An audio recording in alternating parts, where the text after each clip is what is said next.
आचार्य रामचंद्र शुक्ल जी के परवर्ती निबंधकारों ने जो निबंध लिखे वो शुक्लोत्तर युग में आते हैं।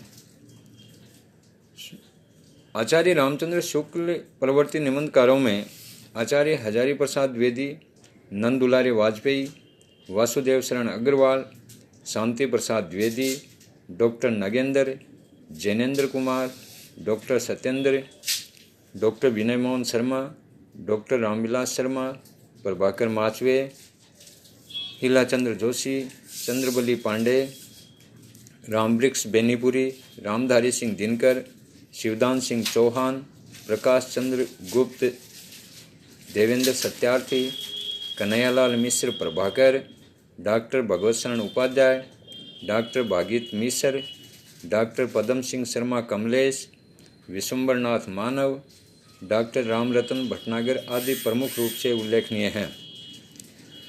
शुक्लोत्तर निबंधकारों में आचार्य हजारी प्रसाद द्विवेदी का स्थान शीर्षस्थ है।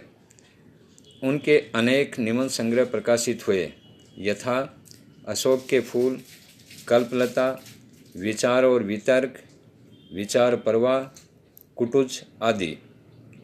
इनके निबंधों का विषय क्षेत्र अत्यंत व्यापक है। उसमें भारतीय साहित्य, भारतीय संस्कृति एवं परंपरागत ज्ञान विज्ञान के साथ आधुनिक युग की विभिन्न परिस्थितियों, प्रवृत्तियों एवं समस्याओं का सुंदर समन्वय दृष्टिगोचर होता है। जहाँ उनके निबंध अध्ययन क्षेत्र की व्यापकता एवं चिंतन की गंभीरता से युक्त हैं, वहीं वे उनके व्यक्तित्व की सरलता, सहजता तथा सरसता से भी समन्वित हैं। वस्तुतः व्यक्ति और विषय का गूढ़ तादात्म्य उनमें परिलक्षित होता है। इसलिए उनके गंभीर से गंभीर निबंध भी पाठक को उबाते नहीं हैं, अपितु उसका अनुरंजन करते हुए रसानुभूति प्रदान करते हैं। अवश्य ही उनके कुछ निबंध अपवाद भी हैं, जिनमें लेखक का मन रमा नहीं है, पर उनके अधिकांश निबंध ललित या कलात्मक निबंध के उत्कृष्ट उदाहरणों के रूप में प्रस्तुत किए जा सकते हैं। आचार्य हजारी प्रसाद द्विवेदी के निबंधों की शैली लेखक के मनोभाव एवं विषय की प्रवृत्ति के अनुकूल बदलती रहती है। कालिदास युगीन वातावरण का चित्रण करते समय जहाँ उनकी शब्दावली सहज ही संस्कृत ग्रभित हो जाती है, वहीं ग्रामीण जीवन के प्रसंगों में लोक भाषा में चलताऊ शब्द भी यत्र तत्र आ टपकते हैं। आधुनिक जीवन की विकृतियों एवं दूषित प्रवृत्तियों का विश्लेषण करते समय वे प्रायः हास्य व्यंग्यमयी शैली का प्रयोग करते हैं। यहाँ उनकी व्यंग्यमयी शैली का नमूना इस प्रकार है। आसमान में निरंतर मुक्का मारने में कम परिश्रम नहीं। मैं जानता हूँ कि रहस्यवादी आलोचना लिखना कुछ हंसी खेल नहीं है। पुस्तक को छुआ तक नहीं और आलोचना ऐसी लिखी कि त्रैलोक्य विकंपित, ये क्या कम साधना है। आचार्य नंद दुलारे वाजपेयी मूलतः विचारक और आलोचक हैं, अतः उन्होंने आलोचनात्मक निबंध भी लिखे। उनके निबंधों के अनेक संग्रह प्रकाशित हो चुके हैं, जिनमें हिंदी साहित्य, 20वीं शताब्दी, आधुनिक साहित्य, नया साहित्य, नए प्रश्न आदि प्रमुख हैं। इन कृतियों को विषय वस्तु की दृष्टि से जहाँ आलोचना में स्थान दिया जाता है, वहीं काव्य रूप और शैली की दृष्टि से निबंध के अंतर्गत भी लिया जा सकता है। इनके निबंध विचार प्रधान वर्ग के अंतर्गत आते हैं। उनके विचार निजी चिंतन मनन पर आधारित हैं, अतः इस दृष्टि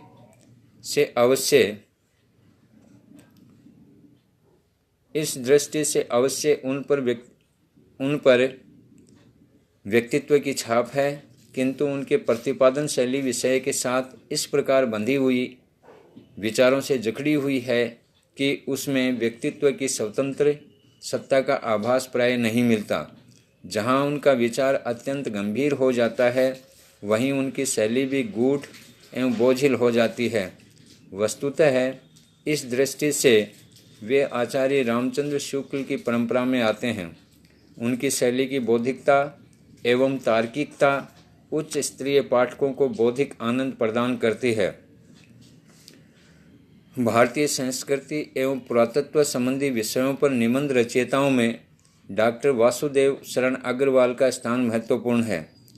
उनके अनेक निबंध संग्रह प्रकाशित हुए हैं, जिनमें पृथ्वीपुत्र, कला और संस्कृति आदि उल्लेखनीय हैं। डॉक्टर अग्रवाल के निबंधों में अध्ययन की गंभीरता के साथ साथ चिंतन की मौलिकता के भी दर्शन होते हैं। उनकी शैली में सरसता और स्पष्टता मिलती है, जो उनके निबंधों का अतिरिक्त गुण है। आत्मानुभूतिपरक व्यक्तिक निबंध प्रस्तुत करने की दृष्टि से शांति प्रसाद द्विवेदी का हिंदी साहित्य में विशिष्ट स्थान है।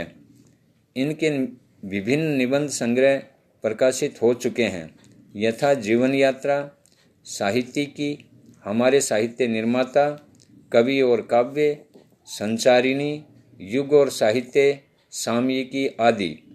इन्होंने प्रायः कला एवं साहित्य संबंधी विषयों पर भी स्वानुभूतिमूलक विचार प्रस्तुत किए हैं। इनकी शैली अत्यंत सरस एवं प्रभावोत्पादक है। डॉक्टर नगेंद्र ने साहित्यिक आलोचना निबंधों की अभिवृद्धि में असाधारण योग दिया है। उनके निबंध संग्रहों में से विचार और विवेचन, विचार एवं अनुभूति, विचार एवं विश्लेषण, कामायनी के अध्ययन की समस्याएं आदि उल्लेखनीय हैं। इनके निबंधों का मूल स्वर विषय प्रधान है, किंतु अनेक निबंधों में व्यक्तित्व के दर्शन भी स्पष्ट रूप से होते हैं। फिर भी इनका प्रयास पाठक का ध्यान अपनी अपेक्षा विवेच्य विषय पर मूल समस्या की ओर आकर्षित करने की ओर अधिक रहता है। एक कुशल व्याख्याता की भांति वे किसी भी समस्या पर अपना समाधान प्रस्तुत करने से पूर्व उसे पाठक के हृदय में उतार देते हैं। यही कारण है कि गूढ़ से गूढ़ विषय को भी पाठक रुचिपूर्वक ग्रहण करना चाहता है। उनका साधारणीकरण संबंधी निबंध इस शैली का सर्वोत्कृष्ट उदाहरण है। कुछ निबंधों में डॉक्टर नगेंद्र ने व्याख्यात्मक एवं विश्लेषणात्मक शैली के स्थान पर रूपकात्मक या अप्रस्तुतात्मक शैली के भी प्रयोग किए हैं, यथा वीणा पाणी के कंपाउंड में या हिंदी उपन्यास में ये प्रयोग किया है। वस्तुतः विचारों की गंभीरता, चिंतन की मौलिकता एवं शैली की रोचकता, इन तीनों का समन्वय उनके निबंधों में परिलक्षित होता है।